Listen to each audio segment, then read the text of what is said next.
جی خوش آمدید ناظرین، ایک بار پھر پروگرام افطار ہدایت کے ساتھ میں، اور پروگرام کے اس حصے میں آپ ہمارے ساتھ شامل ہو سکتے ہیں۔ ٹیلی فون نمبرز کچھ ہی دیر میں آپ کی اسکرین پر آئیں گے، آپ کے ذہن میں جو بھی سوال ہو آپ پوچھ سکتے ہیں۔ اور آج یہ بھی بتا دوں افطار کا وقت لندن میں 9:24 ہے۔ مولانا صاحب جتنی دیر میں کال آئے، بہت اچھی گفتگو صبح اور اس وقت ذکر سے متعلق بھی بات ہوئی ہے۔ ایک سوال زبان سے متعلق، جیسے آپ فرما رہے تھے زبان جو ہے وہ عکاسی کر دیتی ہے جو دل میں ہو، تو اس کا مطلب زبان کا اتنا قصور نہیں ہے کہ جو گند اندر ہے وہ ظاہر ہے وہی زبان اوپر لاتی ہے، جی تو بالکل، اندر جو دل میں جو گند ہے یا انسان اس کی کی صفائی کیسے ہو کیفیتوں کو سکتی جو ہے وہ ظاہر کرتی ہے۔ زبان تو باہر کا ایک آلہ ہے نا جی، اعلیٰ ہے؟ جی زبان ایک آلہ ہے کہ جو وسیلہ تکلم بن رہا ہے، لیکن انسان کی جو اپنی کیفیات ہیں اس کے اظہار کرنے کے یہ ذریعہ ہے۔ اب ان کیفیتوں کو مولڈ کیا جائے، تبدیل کیا جائے، ان میں انسان کی وہ خصوصیات پیدا کرنے کی ضرورت ہے، کیونکہ وہی کچھ ایک انسان ہوتا ہے جو دل و دماغ میں وہی ظاہر ہوا کرتا ہے، اس میں کوئی ایسا نہیں ہے۔ بالکل صحیح۔ تو کس طرح سے اندر کی ہم صفائی کر سکتے ہیں خاص طور پہ ماہ رمضان میں؟ اس کے لیے سب سے پہلی چیز یہ ہے کہ انسان اس پہ کنٹرول کرے۔ زبان اس کے لیے پریکٹس، اس کے لیے بھی ریاضت چاہیے ہوتی ہے، اور وہ یہ ہے کہ انسان سب سے پہلے تو اس کو سکوت میں رکھے، کہ اسی طرح بہت ساری چونکہ اس کو بھی دبانا ہے نا، جو خواہش نفس ہوتی ہے اس کو دبانا ہے، پھر اس کو مہار کرنا ہے۔ دونوں چیزیں ہیں کہ ایک تو یہ ہے کہ زیادہ گفتگو جو فضولیات ہیں اس طرف نہ جائے، ذکر پروردگار اس کو آہستہ آہستہ عادی بنائے، چونکہ جب عادی بنائے گا تو اس میں لذت آئے گی، اس میں کیفیتیں پیدا ہوں گی، اس میں تھوڑی اس کی پالش ہو جائے گی۔ تو اس کے لیے یہی ہے کہ سکوت الصمت، اسی وجہ سے ایک جو چیز روزہ ہمیں سکھاتا ہے، یا روزے کے جو فوائد میں سے ہے یا اثرات میں سے ہے، یا فلسفی یا فاسٹنگ جس کو کہا ہے، اس میں ایک یہ ہے کہ انسان زیادہ گفتگو نہیں کرتا ہے۔ زیادہ گفتگو اس لیے نہیں کرتا ہے کہ خواہ مخواہ غیبت ہو جائے گی یا تہمت لگ جائے گی، میرا جو حقیقی روزہ ہے یہ برباد ہو جائے گا۔ ہر ایک انسان کو جب اسے سمجھا دیا جائے کہ یہ نقصانات ہیں، مثلا زہر کیوں نہیں کھاتا آدمی؟ پتہ ہے کہ اس کو پتہ ہے کہ مار دیتی ہے۔ اسی طرح اگر کسی کو یہ پتہ ہو جائے کہ غیبت جو ہے روزے کے لیے زہر ہے، جی ہاں، تو یا الزام تراشی، کسی بھی تہمت باندھنا، یہ بھی روزے کے لیے جو ہے نا وہ زہر قاتل، تو پھر وہ ان چیزوں سے اوائڈ کرے گا۔ سکوت اختیار، سکوت بذات خود یعنی زیادہ فضولیات ان گفتگو سے ساکت رہنا بدرجہ بہتر ہے۔ اسی وجہ سے یعنی ایک کیا ہے کہ الصمت والصوم، یعنی حکمت کا جو دروازہ جس سے کھلتا ہے، ایک خاموشی ہے، دوسرا روزہ ہے۔ سبحان اللہ۔ سب ایک کالر ہمارے ساتھ آ چکے ہیں، ان سے بات کریں گے۔ جی السلام علیکم۔ السلام علیکم۔ وعلیکم السلام محترم، ہمارے ساتھ کون کہاں سے؟ فاروق بھائی السلام علیکم۔ مولانا وعلیکم صاحب کو السلام۔ بھی میرا بہت بہت سلام۔ علیکم السلام۔ جی بھائی۔ میرا سوال یہ ہے فاروق بھائی، کہتے ہیں کہ آدمی جب حج سے مطلب فریضے سے فارغ ہو جاتا ہے تو اس کے پچھلے سارے گناہ معاف ہو جاتے ہیں، اس بات میں کہاں تک حقیقت ہے؟ ٹھیک ہے۔ اور دوسرا سوال یہ ہے کہ اب انسان ہے، بچپنا ہے، نادانی ہے، اس نے روزے نہیں رکھے، اب اس کو نہیں معلوم اس نے کتنے عرصے تک روزے نہیں رکھے، ٹھیک ہے۔ 10 سال، 15 سال، 5 سال، کچھ پتہ نہیں ہے، تو اس کا پھر فدیے کا کیا حساب کتاب ہوگا، اور کس طرح وہ مطلب اس گناہ سے اس کا فدیے کا کیا حساب کتاب ہوگا؟ صحیح ہے۔ اور یہ ذرا محترم مولانا صاحب سے پوچھ کے بتا دیجیے، مہربانی ہوگی۔ چلیں کوئی بات نہیں، بہت شکریہ۔ آپ نے نام نہیں بتایا، بہرحال آپ کے دونوں سوال نوٹ کر لیے ہیں، تو اگر ان کے بعد کوئی کالر نہیں ہے تو میں انہی محترم کے جواب مولانا صاحب آپ سے گزارش کروں گا کہ حج کے بعد تمام پچھلے گناہ یہی سنا ہے کہ معاف ہو جاتے ہیں، تو نہیں، یہ تو روایت ہے، یہ روایت ہے، حدیث ہے کہ جب ایک انسان سچے دل کے ساتھ اور بالکل خالصانہ اور عاشقانہ انداز کے ساتھ بغیر کسی اس بزنس کے یا بغیر کسی نمود و نمائش کے کہ کل میں آؤں گا تو مجھے حاجی صاحب کہیں گے ماشاءاللہ جی حاجی صاحب آ گئے ہیں، تو ان چیزوں سے ہٹ کر فقط اور فقط خالصتاً للہ اگر کوئی حج کرتا ہے تو کیا ہے؟ فرمایا کہ وہ اسی طرح ہے پاک صاف ہو جاتا ہے کہ جس طرح ایک انسان شکم مادر سے اس دنیا کے حوالے ہوا ہے. یہ روایات ہیں متعدد. اور پھر یہ ہے کہ اس کے بعد آئندہ اب یہ ہے کہ اس کی بھی پہچان بھی بتا دی گئی ہے کہ اس کے حج کس طرح خالص ہے. اس کی بھی پہچان بتا دی گئی ہے. معصوم سے امام جعفر صادق علیہ السلام سے جب پوچھا گیا کہ حج قبول ہوئی یا نہیں تو امام نے فرمایا سمپل ہے، بہت سمپل. جو گزشتہ گناہ کرتے تھے کیا اب وہ بھی انجام دے رہے ہو؟ اگر وہ دے رہے ہو تو پتہ چلا ہے کہ ابھی تک حج تمہارا ٹھیک نہیں ہوا ہے. اگر اس میں پرانے جتنی وہ ساری تھیں معصیتیں تھیں معاصی تھیں اس سے انسان نے جان چھڑا لی ہے. بعض یہ سمجھتے ہیں کہ اس کو ریفریش کر سمجھتے ہیں، چلو جی پیچھے تو گیا نا ختم ہے تو انہوں میں صرف پھر نوے شروع کر دو. وہ حج نہیں ہے، وہ ایک شیطانی جو ہے نا کہ انسان سمجھ رہا ہے کہ میں وہ پرانے جو ہے نا میرے سارے ختم ہو گئے ہیں اور اب میں نئے سرے سے جو ہے فریش گناہ کر رہا ہوں. یہ غلط کانسیپٹ ہے، یہ شیطانی کانسیپٹ ہے. حج کیا کرتا ہے؟ حج انسان میں تبدیلی لایا کرتا ہے. حج انسان میں انقلاب لایا کرتا ہے.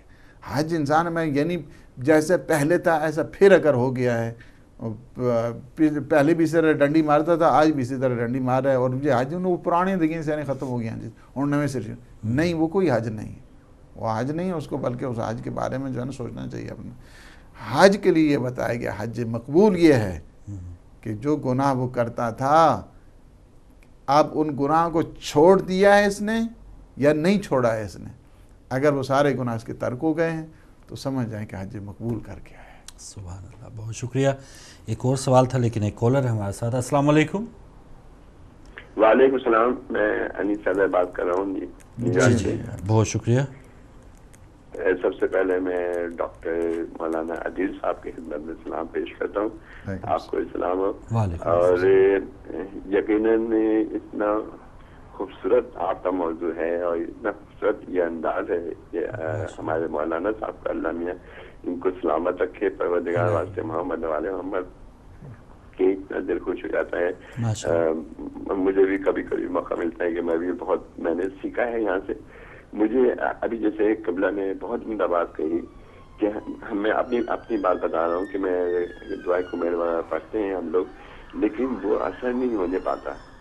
بعض دفعہ تو جب میں دعائے کمیر پڑھ رہے ہیں، یہ دعائے ابو حمزہ شمالی پڑھ رہے ہیں تو حالانکہ ایسا لگتا ہے کہ امام نے یہ دعائیں شاید ہمارے لیے لکھی ہیں.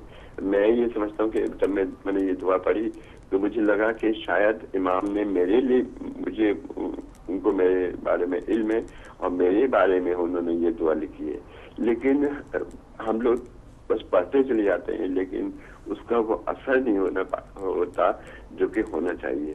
اور وہ تزکیہ نفس کے بارے میں بھی تھوڑا سا بتا دیجیے کس طرح سے ہم اپنے آپ کو اس میں کنٹرول کر سکتے ہیں.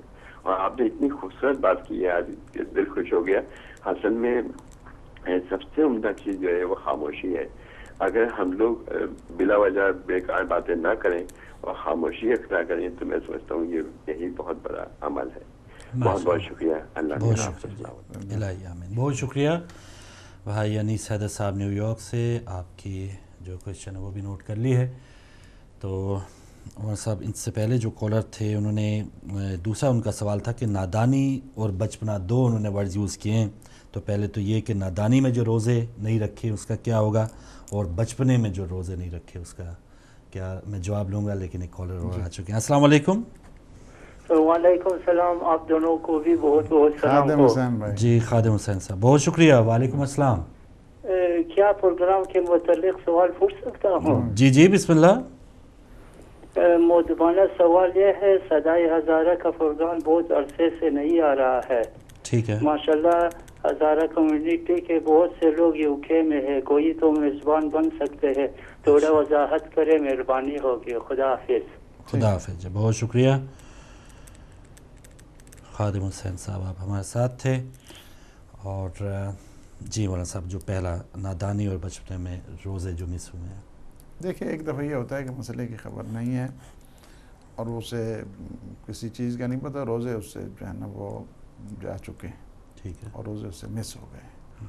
ایسی صورتحال میں اس پہ وہ جو 60 روزے والا ہے وہ کفارہ نہیں اس پہ لاگو آتا ہے، لیکن وہ جو روزے اس سے قضا ہو گئے ہیں وہ روزے اسے دوبارہ رکھنے ہوں گے. دوبارہ سے اسٹیمیٹ لگائیں. کوئی اتنا انسان کے لیے مشکل نہیں ہے. اگر ایک انسان فرض کیا کہ 50 سال اس کی ایج ہے اور 15 سال میں اس کے اوپر روزے جو ہے نا واجب ہو جاتے ہیں، 15 کو مائنس کر دیں 50 میں سے تو کتنا بچتا ہے؟ 35 ایئرس. 35 ایئرس میں اس کو دیکھنا چاہیے کہ میں نے کتنا عرصہ روزے رکھے ہیں اور کتنا نہیں رکھے ہیں، اور ہمیشہ اس کو یقین کی صورت پہ لے آئے. فرض کیا کہ اس کی کیلکولیشن میں بنتا ہے کہ میں نے شاید 1 سال پورا روزے نہیں رکھے ہیں، 12 مہینے میں نے روزے نہیں رکھے ہیں، تو اپنے جو یقین ہے نا، اگر اس کی لیکن 13 حتمی ہے 13 مہینے، تو اس پہ اس کو بنا رکھنی چاہیے 13 مہینوں پر. شک پہ نہ ہو، شک پہ نہیں بلکہ یقین پہ. یہاں پہ تھوڑا زیادہ ہو جائے. اسی طرح نمازوں کا سلسلہ ہے. نمازوں کے سلسلے میں بھی یہی ہے کہ اس کو تھوڑا یقینی صورتحال بنانے کے لیے، تاکہ اپنے گردن سے جو اس کے اللہ کے واجبات ہیں اس سے وہ سرخرو ہو. بالکل صحیح ہے. اور یہ کوئی ایسا نہیں ہے، انسان خطا کرتا ہے اور انسان سے گناہ بھی ہوتا ہے. انسان، اللہ سبحانہ وتعالی بہت غفور ہے، بہت رحیم ہے. وہ ہمارے تصور سے زیادہ رحمت اس کی جائیں وہ ہے. ہمارے گناہ کوئی ستاروں جتنے نہیں ہیں، وہ ستاروں کی اس کی رحمت اتنی ہے. اس کی رحمت کو جب جوش آتا ہے، نہ فقط یہ ہے کہ سچے دل کے ساتھ، میں آپ کو ایک چیز بتاؤں، سچے دل کے ساتھ اگر ایک انسان جب آ جاتا ہے تو یہ جو گناہ انسان سے ہو گئے ہیں نا، اس کو بھی اللہ پھر کنورٹ کرتا ہے حسنات میں، کنورٹ کرتا ہے. چونکہ مبدل السیئات جو ہے نا وہ اللہ کی ذات ہے، اللہ سبحانہ وتعالی کی ذات ہے. تو آ جائیں اس میں ایک دفعہ شروع کر دیں، پھر وہ اپنے دروازوں خود بخود کھولتا رہے گا. انسان کے لیے مشکل نہیں ہے. سبحان اللہ. جی ایک اور کالر ہیں. السلام علیکم. وعلیکم السلام انکل. مولانا میں سید غیر عباس لاج. جی سید غیر عباس. جی بسم اللہ. آج آپ بتائے تھے ہمیں کہ ہمیں نہیں رمضان کے اتنا نہیں بولنا چاہیے اور زیادہ اتنا نہیں بولنا چاہیے، اور جتنا بول سکتے ہیں اتنا نہ بولیں، کم بولیں. تو اس کی بنیاد میں ایک چھوٹا سا سوال کرنا چاہتا ہوں کہ جو وکیل ہوتا ہے وہ تو باتوں کے اوپر پیسے لیتا ہے، اور اگر ہم دیکھتے ہیں تو 2 قسم کے وکیل ہوتے ہیں. ایک جو وکٹم کا جو مقتول ہے اس کا وکیل ہوتا ہے، دوسرا قاتل کا وکیل ہوتا ہے. تو جو قاتل کا وکیل ہوتا ہے اس کو پتہ ہے کہ قاتل نے جرم کیا ہے، پھر بھی وہ اس کے وہ جھوٹ کو سچ کو اندر تبدیل کرنے کی کوشش کرتا ہے اور تبدیل کرتا ہے اور ثابت کرنے کی کوشش کرتا ہے. تو میں آپ سے پوچھنا چاہتا ہوں، یہ جو پیسے اس سے کماتے ہیں یہ صحیح کماتے ہیں؟ کیونکہ وہ جھوٹ کو سچ میں ثابت کرتے ہیں. تو یہ جو پیسے کماتے ہیں وہ یہ جائز ہے؟ Thank you. بہت شکریہ سید غیر عباس گلاسکو سے. آپ کا سوال نوٹ کر لیا. انیس حیدر صاحب کا، مولانا صاحب پہلے تو پروگرام انہوں نے بہت پسند کیا، بہت شکریہ. اور وہ پوچھ رہے تھے، اور بعض اوقات جیسے ہم سب جو پڑھتے ہیں وہ کیفیت نہیں آ پاتی. عبادت ہم کر رہے ہیں، نماز پڑھ رہے ہیں، خیال کہیں اور ہے، دعائیں پڑھ رہے ہیں، خیال کہیں اور ہے. تو اس حوالے سے کہ وہ کس طرح کیفیت آ پائے، اور دوسرا تھا کہ تزکیہ نفس جو ہے وہ کس طرح کر سکتے ہیں. ان کے یہ سوالات ہیں. دیکھیں، کیفیت پیدا کرنے کے لیے سب سے پہلے جو چیز ہے کہ اس میں اخلاص تو باہر کیف چاہیے. یعنی اگر انسان میں وہ پیورٹی اگر نہیں ہے تو پھر تو مشکل ہو جاتا ہے. دوسرا یہ ہے کہ کیوں ہے، یعنی اس نقطے کو دیکھنا چاہیے کہ میں اگر پانی پیتا ہوں تو مجھے اچھا لگتا ہے، کھانا کھاتا ہوں لذت محسوس ہوتی ہے، میں یا اللہ کہتا ہوں، یا رسول اللہ کہتا ہوں، یا علی کہتا ہوں، مجھ میں وہ کیفیت کیوں نہیں پیدا ہوتی؟ وہ خون میں گرمی، وہ جذبہ، وہ ولولہ، اس کی کئی وجوہات ہیں. مثلا دعا بعض اوقات کہ انسان پڑھتا ہے اس کو سمجھ نہیں رہا ہوتا ہے. یعنی اگر سمجھ نہ آئے تو انسان میں کیا کیف پیدا ہوتا، پتہ نہیں چلے گا کیا پڑھ. اس وجہ سے کہ دعا کو سمجھ کے پڑھنا چاہیے کہ میں کیا پڑھ رہا ہوں. بعض اوقات معصومین سے جب پوچھا جاتا تھا کہ ہم دعائیں کرتے ہیں اور قبول فرماتے ہیں کہ جیسے تم پکارتے ہو نا، تم اسے جانتے ہی نہیں ہے تو وہ دعا تمہاری دعا کیا قبول ہوگی. اس وجہ سے چاہیے یہ کہ سب سے پہلے حال پیدا کرنے کے لیے، اپنی وہ کیفیت پیدا کرنے کے لیے، دعاؤں میں وہ صلاحیت پرواز کے لیے یہ ہے کہ اس کی جو تھوڑی تھوڑی کر کے میں خود کافی عرصہ یہ جو دعائے کمیل کا سلسلہ تھا، مجھے بڑا افسوس ہوتا تھا. میں جاتا تھا بعض اوقات پاکستان میں محافل میں، مختلف پروگرامز میں کہتا تھا یا اللہ کیا ہے، ہر شب جمعہ پڑھتے ہیں لیکن یہ سمجھتے نہیں ہیں. اس کے بعد آ کے میں نے جو شرح ہے اس کی دعائے کمیل کی، اور اس کی بڑی سادہ اس انداز کے ساتھ ہم نے اس کو کیا تاکہ عام فہم بھی ایک سلسلہ رہے، اور زیادہ اس میں وہ نہ بھاری بھرکم جو الفاظ ہیں اس کو چھوڑ کے، بلکہ اکثر ہماری کم کتابوں میں بھی یہی کہ سادہ زبان جو ہے نا وہ استعمال کرتے ہیں. اس کی ایک وجہ ہے چونکہ یہ پبلک کے لیے جا رہی ہے، یہ کوئی حوزے میں پڑھانے کے لیے تھوڑی جا رہی ہے کہ اس میں وہ اس میں تو یہ ہے کہ جس قدر پھر وہ میں اپنے جو ٹیبل جہاں پہ میں کام کرتا تھا اس کے سامنے میں نے وہ لگا دیا، اس پہ چٹ لگا دی دعائے کمیل کی شرح. خیر سال کے بعد پھر میں 2 سال اس پہ مجھے لگے کہ اس کے تو یہ ہے کہ جوں اب اس کا نتیجہ کیا تھا. کینیڈا میں مجھے ایک جو ہے نا وہ اب کتاب پہنچی تو کہا میں زندگی بھر کسی کتاب کو پڑھ کے اتنا نہیں رویا جتنا میں اس کتاب کو جو ہے نا پڑھ کے، میں آپ کی ساری تحریر کو دعا ہی کی صورت میں پڑھتا تھا. تو یہ ہے کہ چونکہ کیفیت انسان کی جاننے کے بعد ہی پیدا ہوا کرتی ہے، چونکہ جب تک انسان کسی چیز کو جانتا نہیں ہے، پہچانتا نہیں ہے، اہمیت نہیں ہے، اس کے بعد اس کی وہ جو خد و خال ہے نا وہ بھی واضح انسان کے لیے نہیں ہوتے ہیں. جس قدر ائمہ معصومین علیہ السلام کا کیا تھا، یعنی ایک دفعہ ہم لوگ دعا کرتے ہیں نا، ہم دعا کتنی کرتے ہیں، وہی رٹے رٹائے ہمارے الفاظ ہیں. میں بھی اس میں انکلوڈ ہوں، یعنی میں یہ نہیں کہتا ہوں کہ میں سب کو، میں خود بھی اسی میں ہوں، اسی میں شامل ہوں. ہماری جو دعا ہوا کرتی ہے 10-12 جملے ہیں، رٹے رٹائے جملے ہیں، وہ اسی ترتیب کے ساتھ آتے ہیں. اور اس در میں معصومین علیہ السلام گھنٹے گھنٹے دعائیں کرتے ہیں اور تھکتے نہیں ہیں. دعا بس لذت ہے دعا، کوئی سمجھ نہیں رہا کہ دعائے عرفہ اس گرمی میں، اور پھر ہاتھوں کو بلند کی ہوئی گھنٹوں گھنٹے جو ہیں وہ امام مظلوم دعا کر رہے ہیں اللہ سبحانہ و تعالیٰ کے حضور. تو یہ کیا ہے، یہ وہی ہے معرفت کی منزل کا نام ہے. جو انسان کی معرفت زیادہ ہوگی اسی طرح ایک انسان اللہ سبحانہ و تعالیٰ سے اس کا جو راز و نیاز ہے، اس کی کیفیت ہے، اس کا تبادلہ ہے، اسی طرح زیادہ ہوتا رہتا ہے. اور پھر میں آپ کو ایک چیز یہ بتاؤں کہ دعاؤں کے عرفان کے لیے امام سجاد علیہ السلام کی دعائیں، اور وہ دعائیں ان کو ریپیٹ کیا کریں اور اس کو تھوڑا پڑھ لے، اچھے انداز کے ساتھ پڑھیں. یہ نہیں کہے کہ میں نے ختم ہی کرنا، نہیں، آپ سے جتنی دعا پڑھی جاتی ایک صفحہ ہی ہے، اچھے انداز کے ساتھ پڑھیں، حال کے ساتھ پڑھیں.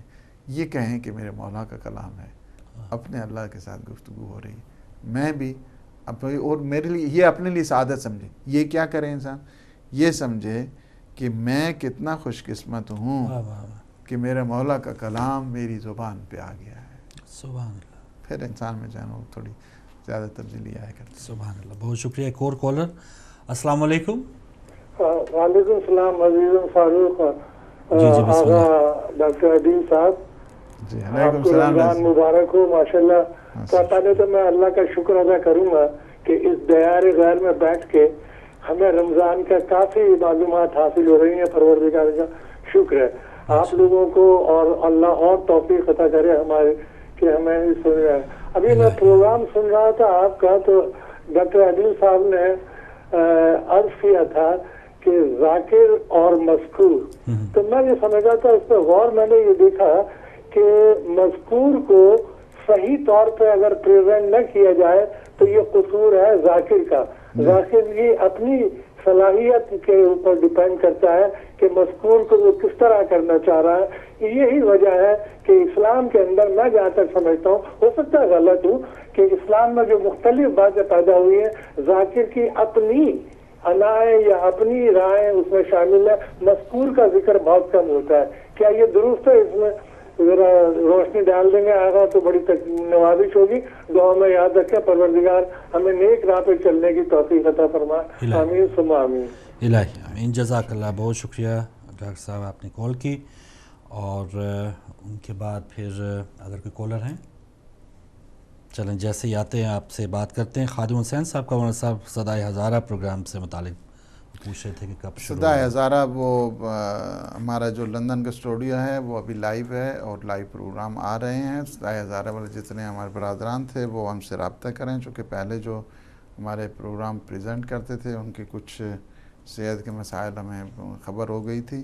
ابھی وہ جب چاہیں آپ وہ ہمیں بتا دیں. صدائے ہزارہ تو ہماری جان ہے. اس طرح تو نہیں ہے کہ ہم جو ہزارہ اس وقت نمائندگی کر رہے ہیں اور بہت بڑی نمائندگی ان کی طرف سے ہو رہی ہے مرکز تشیع کی. اللہ سبحانہ و تعالیٰ نے اپنی حفظ و امان میں رکھے.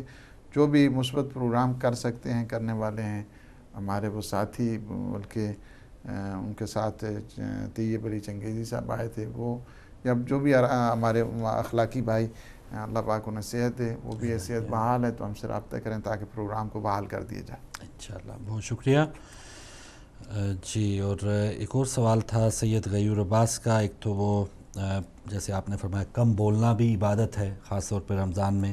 تو وکیل کا انہوں نے کہا تو ان کا پیشہ وکیل یا ایک سمجھے ہمارا کام بھی بولنا ہی ہے تو اس میں ہمیں کوئی گناہ تو نہیں ہوتا. دوسرا وکیل جو کام کرتے ہیں کہ قاتل کی بھی وکالت ہے مقتول کی بھی وکالت ہے تو جو قاتل کی وکالت کر رہا ہے اس کو جو اجرت ملتی ہے وہ حلال میں آئے گی؟ نہیں، غلط جو وکالت ہوتی ہے اس کو وکالت نہیں کہتے ہیں جی. اس کا ویسے ظاہری طور پہ آپ بے شک اس کو وکالت کہیں لیکن وہ وکیل جور ہوتا ہے اور اس کی کمائی ٹھیک نہیں ہے. اور جو بھی حتیٰ کہ جس طرح کہتے ہیں نا کہ امیر المومنین علی علیہ السلام کو آنکھوں میں پین تھا ایک دفعہ. تو یہ ایک سائیکولوجیکلی جو ہے نا وہ ایفیکٹس ہوتے ہیں انسان کی زندگی پر. یعنی مثلا ایک مصیبت کے بعد کوئی دوسری بڑی مصیبت آتی ہے نا تو چھوٹی مصیبت بھول جاتی ہے.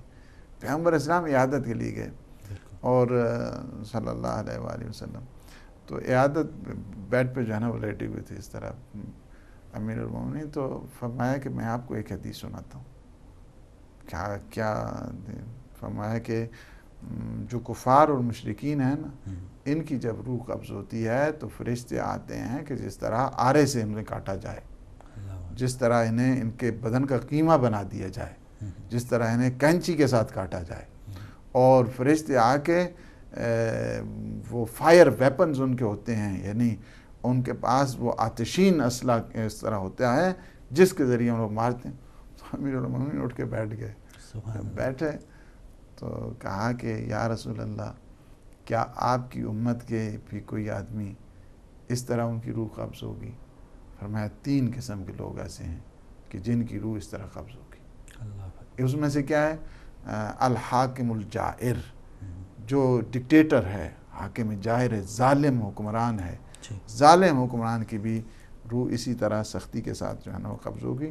ظالم حکمران بھی اس کو بھی جنرلائز کریں. ظالم حکمران یہ نہیں ہے کہ فقط ایک مملکت کے اوپر بیٹھا ہوا ہے یا ایک گورنمنٹ کے اوپر جو ہے نا وہ سوار ہے یا پوری دنیا کا اس وقت جو ہے نا وہ ہے. ظالم حکمران کی بھی ابتدا گھر سے شروع ہوا کرتی ہے. گھر میں ایک میاں ایک بیوی ہے, اگر وہ آپس میں خیال نہیں کرتے ہیں ایک دوسرے کا, اور یہ صاحب جو ہے نا وہ صاحب بہادر اور اس کے بعد اس کو کسی چیز کی کوئی پرواہی نہیں ہے, تو یہاں سے یہ بھی اسی کیٹیگری میں آتا ہے. ایک ادارہ ہے, ادارے کا سربراہ ہے, اپنے جو ہے نا سٹاف کا, اپنے لیبر کا, اپنے اس کا خیال نہیں رکھتا ہے, ان پہ ظلم کے ساتھ پیش آتا ہے, وہ بھی اسی کیٹیگری میں شمار ہوتا ہے. ایک کمپنی کا مالک ہے, کمپنی کے اس کے جو ہے نا وہ جو اس کے انڈر کام کرنے والا عملہ ہے, وہ ان پہ وہ ظلم کر رہے ہیں, وہ بھی اسی کیٹیگری. یعنی اس کو جنرلائز کریں. ضروری نہیں کہ ضیاء الحق, صدام حسین یہ بڑے بڑے ظالم ہیں, گھر میں بھی ظالم ہوا جا سکتا ہے. تو ایک تو یہ ہے کہ فرمایا کہ حاکم جاہر جو ظالم حکمران ہے. دوسرا کہ عاقل و مال الیتیم, یتیم کے مال کو کھانے والا, اس کی روح بھی اسی طرح سختی کے ساتھ قبض ہو سکتی ہے. اور تیسرا فرمایا کہ فالس وٹنس, اس کو پتہ ہے کہ یہ غلط ہے. فالس وٹنس جو ہے نا یعنی جو شاہد زور جس کو کہتے ہیں، یہ شاہد زور جو فالس وٹنس ہے، جھوٹا. ہمارے یہاں ہم یہ ہوتا ہے نا، اچھا ہوں تکسان اگے آوا نا گواہیاں پھر تسان بتائیں، کوئی گواہی شوئی کو نہ دینے. یعنی کیا ہے کہ اگر وہاں پہ بھی اسی طرح ہوتا ہے کہ اگر دیکھا نہیں ہے، آپ کو پتہ نہیں ہے، اور آپ کو پتہ ہے حقیقت اور واقعیت کا کہ یہ ناجائز ہے اور جائز نہیں ہے، تو پھر ایسی صورت میں اگر کوئی فالس وٹنس بنتا ہے، جھوٹا گواہ بنتا ہے، تو جھوٹا گواہ بھی اس کی روح بھی بڑی سختی کے ساتھ قبض کی جاتی ہے. اللہ اکبر، جزاک اللہ. غیور عباس کا سوال آ گیا، پھر ایک اور سوال تھا، لیکن ناظرین اب وقت ہوا چاہ رہا ہے ایک اور بریک کا. بریک کے بعد دوبارہ واپس آتے ہیں اور مزید اگر ٹائم ہوا تو آپ کے سوالات بھی لیں گے.